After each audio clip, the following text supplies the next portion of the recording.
Hello everyone, welcome back to my channel. My name is Ellen and in today's video I am doing my June TBR video. So I normally don't make TBRs, but I found that making a May TBR actually helped me stay on track with my reading and actually helped me read a little bit more consistently, especially physically. So I wanted to do it again, and this is just a tentative TBR. There might be some things that are switched out or added in, just depending on my mood, because I am primarily a mood reader. Having a goal helps me to try to stay on track and try to prioritize reading, because otherwise I can just get distracted. And just as a small little thing to add here, I actually found out a few months ago that I have ADHD, the inattentive type. So that kind of explains why it can be really challenging for me to read, even though I really want to read. There's so many books I want to read. I have books on my shelves I haven't read yet, but sometimes it's just really hard. I will suddenly go down a random rabbit hole in the evenings, and instead of reading for 30 minutes or an hour, I end up doing research on something that I have no idea why I was doing that. But anyways, I find that making a TBR actually helps me kind of stay on track. It gives me just a teeny bit of pressure to try to prioritize reading. And then I always feel so good and so happy after I read. So anyway, without further ado, let's get started. The first book, I am rolling this over from May. This was not on my May TBR. This is something that I added in later, but I received it. It was a pre-order. And then I just really wanted to start reading it. So I'm only on chapter 3. It's only 36 pages so far, but that is Yellowface by R.F. Kuang.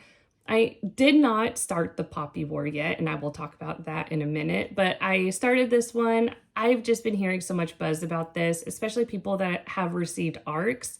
People are saying it's a masterpiece, it's amazing. She talks about, the line between what is appropriate or not appropriate, like cultural appropriation, or especially about the publishing industry. So long story short, all I really know about this book so far, because I am trying to go into it a little bit blind, is we're following a main character named June, and she is an author, she is a writer, and she went to school with this Asian woman. I believe she's Chinese. Her name is Athena Liu. And Athena Liu, even though her and June have gone to the same school, they've been in the same programs, they kind of run in the same inner circle, Athena has achieved a lot more success with her writing than June has. And Athena has been on New York Times bestsellers list, and at the start of the book, she just got a Netflix deal. So Athena is she's very accomplished for her age. They're both 27 at the start of this book, and June kind of has this rivalry with Athena. She admires her, she can admit that she's a good writer, but at the same time she is jealous of her success and can't help but compare herself to Athena. But they do kind of have this acquaintance, loose friendship thing going on. And right at the beginning of the book, just from the inside flap, June ends up witnessing Athena dying. And prior to her death, she found out that Athena finished this book that she's been working on for 2 years. That took a lot of time and effort. And she even showed it to June, and no one has seen this manuscript. No one has seen this rough draft. She just completed it that morning, and no editor, no one has seen it. No one knows of its existence. So after the death, June ends up stealing it. Originally she says she doesn't have the intention of stealing it for malicious reasons, but she ends up taking it, editing it, and putting it out there as her own story. And we just kind of go from there. And again, June is a white person and Athena Liu is Chinese. And the book that June stole from Athena is about Chinese laborers. I think that's what it was. So again, I'm only 30 some pages in. So I just hear that June gets kind of a ambiguous identity with this new novel. She's not published under her usual name. And it just kind of goes from there. Like, it's an uncomfortable topic. Not only is she stealing, you know, a former classmate who she saw died, you know, her works, she's also claiming to kind of be somebody she's not, and talking about the publishing industry, you know, just all the things. Wow, that was a huge crow that just flew by. Anyway, so I'm really liking this so far. It's only the beginning stages, but I'm really looking forward to finishing this one. And who knows, I could try to finish this at the end of May, but I just wanted to include this in here just in case I didn't finish it completely. The next book I have was on my May TBR, and I did not complete it, or I didn't even start it, and that is The Poppy War by R.F. Kuang. So I did originally want to read this one first, and my friend V from the Sassy Library Fox, like, her and I wanted to read the second book together because she already read the first book, but she hasn't continued on with the series, and I wanted to read this in May. But I just couldn't. Like, I was doing so well in the beginning part of May with my reading. I finished 4 books. And then I just kind of went through a slump. Like, I was planning to go to a concert and I had things come up and mental health things. So I slowed down my reading. I didn't really read for a bit. So this has to be pushed to June, but I am really excited for this. Poppy War, again, I know so many people like this series. So many people have read this series, but I don't really know much about it. Just briefly on the back here, it just says, when war orphan Rin aced the Kiju, the empire-wide test to find the most talented youth to learn at the academies, she surprised everyone, test officials, the guardians who wanted to marry her off and further their criminal enterprise, and even herself.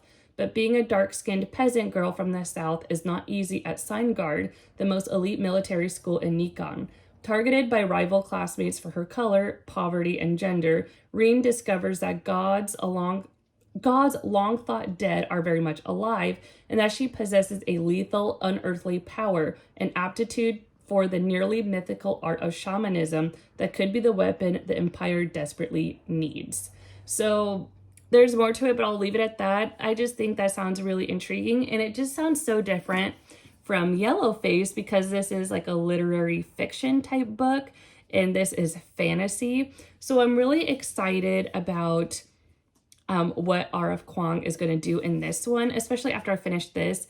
And now that I think about it, I just realized, like, the book that Athena wrote, the character in Yellowface, the book that she wrote has to do with like Chinese labors and like history and stuff.